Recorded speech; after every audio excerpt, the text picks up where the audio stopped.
à savoir, c'est que DeepSeek, c'est une entreprise chinoise spécialisée dans le développement des LLM, Large Language Model, les grands modèles, un peu comme GPT de ChatGPT, qui est développé par OpenAI. OpenAI, c'est une entreprise américaine. Et DeepSeek, en fait, c'est la réponse chinoise dans la course vers l'intelligence artificielle. Ça, c'est le premier point important. Le deuxième point qui est surprenant, c'est que DeepSeek a fait sensation récemment parce qu'ils ont développé une nouvelle version de leur modèle qu'ils ont appelé R1 en seulement 2 mois avec un budget, tenez-vous bien, un budget de moins de 6 millions de dollars.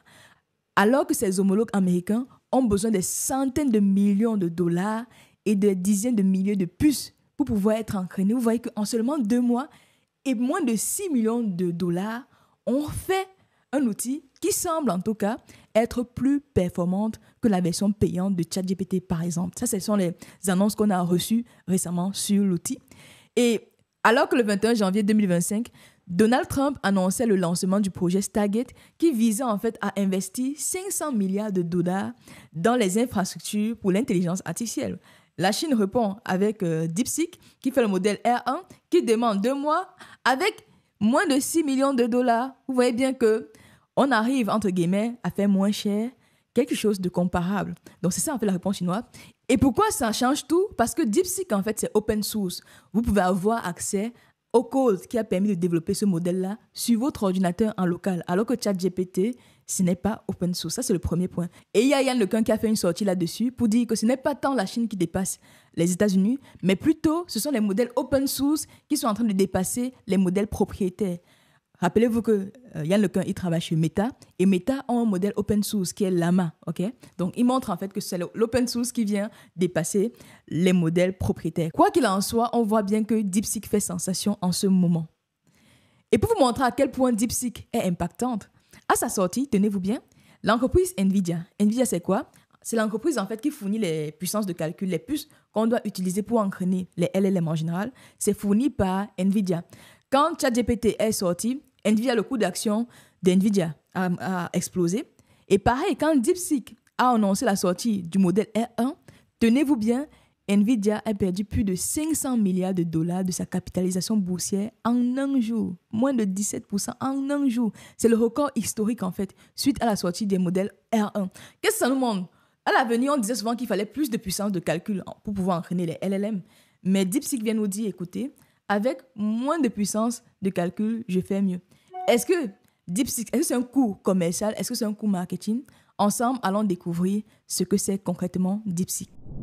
On va tester l'outil ensemble. Je ne l'ai pas encore testé, donc c'est l'occasion pour moi aussi de tester cet outil. On va aller là, on va taper DeepSeek. DeepSeek qui est là.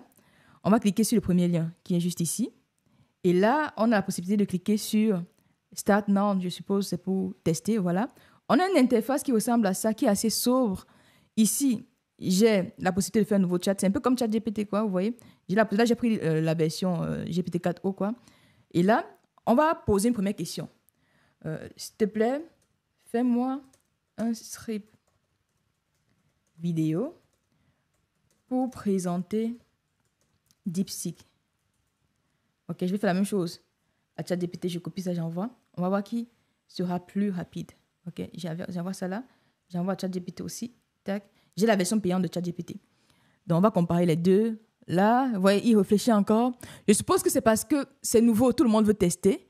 Et du coup, il y a des bugs sur le système parce que tout le monde est en train de vouloir tester. Si vous vous rappelez bien, au début, ChatGPT, c'était pareil en fait. Tout le monde testait ChatGPT, il y avait le temps de latence. Et là, j'ai posé une question, je n'ai pas encore de réponse. Je suppose que c'est parce que tout le monde utilise en même temps que moi. Et côté ChatGPT, j'ai déjà la réponse. OK, j'ai la version payante de ChatGPT. Et si je prends la version gratuite, on va tester ça ensemble là, en direct, OK? On va tester la version gratuite de ChatGPT. Voilà. On va tester la version gratuite de ChatGPT. On va prendre ChatGPT ici, sur ce compte. On va prendre, voilà, j'ai la version gratuite ici. Est-ce que j'ai aussi le temps de latence comme sur DeepSeek, pardon? Voilà, on va prendre ce compte où je n'ai pas de version payante. OK, je mets ça là. J'ai une réponse. Donc, je suppose que, en fait, la latence que j'ai, c'est plus lié au fait que il y a beaucoup de personnes qui utilisent le serveur is busy. Ça ressemble à ça. Je vois ici qu'on a la possibilité d'avoir l'application mobile de DeepSeek, juste là. Qu'est-ce qu'on peut encore faire? On peut modifier son profil, les paramètres. Ok, bah du coup, je vais faire une autre vidéo plus tard pour voir, donne-moi le code qui permet de faire du machine learning de A à Z. Là, est-ce que je vais y arriver? On croise les doigts. Pareil, je n'y arrive pas. On pourra faire une autre démo plus tard. Mais déjà, vous avez vu à quoi ressemble l'interface. Ici, vous avez la possibilité d'avoir l'application mobile. On va tester ensemble l'application mobile. Donc, on va aller là. DeepSeek, je l'ai déjà téléchargé. Vous l'avez sur Apple. Donc, il y a la réflexion profonde. Je vais poser ici. S'il te plaît, donne-moi un script vidéo sur DeepSeek. Est-ce que je vais y arriver cette fois-ci? Tac. On envoie. Et sur le téléphone, ça semble marcher. OK, sur l'ordinateur, ça ne marchait pas. Là, ça marche. Et ça réfléchit. J'ai parlé en français. Vous voyez que là, ça réfléchit en anglais. Déjà, par rapport à ChatGPT où j'ai la version française, ici, ça réfléchit en anglais. OK, là, c'est chain of thought. Qu'est-ce que c'est? En fait, là, ici, c'est la réflexion profonde. Juste là, la réflexion profonde que vous voyez plutôt ici. Donc, ça va mener en raisonnement et ensuite vous proposer une solution. Donc, voilà, on a l'ouverture. OK, DeepSeek, l'intelligence artificielle au service de l'innovation. C'est une ouverture. OK. S'il te plaît, donne-moi un code Python qui permet de faire du deep learning pour classifier des images. Ah, c'est quand même long en fait. Donc, je vais faire la même chose avec ChatGPT tout à l'heure. On va comparer les deux. Là, ça réfléchit, c'est chain of thought. Ça prend le temps de structurer. On dit souvent que pour avoir de bons résultats avec les outils d'IA en général, il faut avoir le bon prompt. Moi, personnellement, je n'y crois pas trop parce que les IA vont se développer de telle sorte qu'on n'aura plus besoin d'avoir un prompt efficace. Poser la question et avec justement cette réflexion profonde, l'IA va nous proposer une réponse adaptée. Ça, c'est l'avenir en fait. Donc, vraiment, allez-y, testez. C'est busy maintenant. J'ai eu la chance tout à l'heure. On a quand même eu ce processus-là. On a vu combien de temps ça a pris. On peut faire la même chose avec ChatGPT. On a aussi avec GPTO. On a cette possibilité d'avoir la pression profonde. On peut aussi faire la recherche sur Internet, juste là.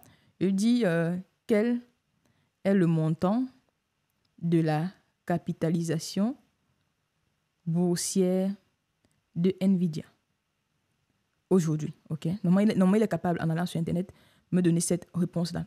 Donc, c'est comme sur ChatGPT, on a aussi la possibilité de faire. Donc, là aussi, c'est busy, je n'ai pas de réponse. Mais vous avez vu, on a quand même réussi à avoir justement ce cheminement. J'ai réussi à avoir mon script vidéo que je peux utiliser pour faire une vidéo.